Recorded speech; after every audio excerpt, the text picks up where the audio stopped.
Recording by रेगनाम music Surat Gujarat.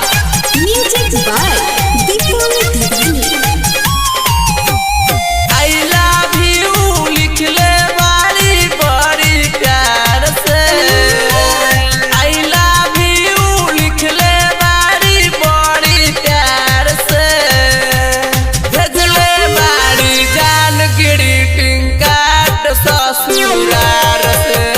भेज ले बारी जान ग्रीटिंग कार्ड ससुराल से।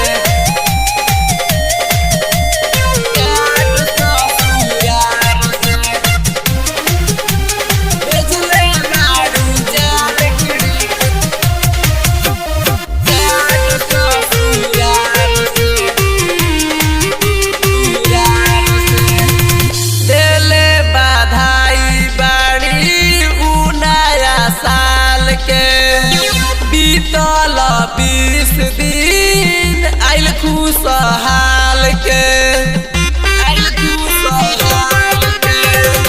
देले बधाई बाड़ी उ नया साल के। बीतल 20 दिन आइल खुशहाल के। रहब लाइव चुमा लिह गोरे गाल के।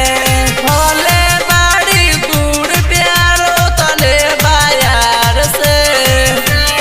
भोले बाड़ी दूर प्यारो तले बाजार से। भेजले बाड़ी जान ग्रीटिंग कार्ड ससुराल से। भेजले बाड़ी जान ग्रीटिंग कार्ड ससुराल से।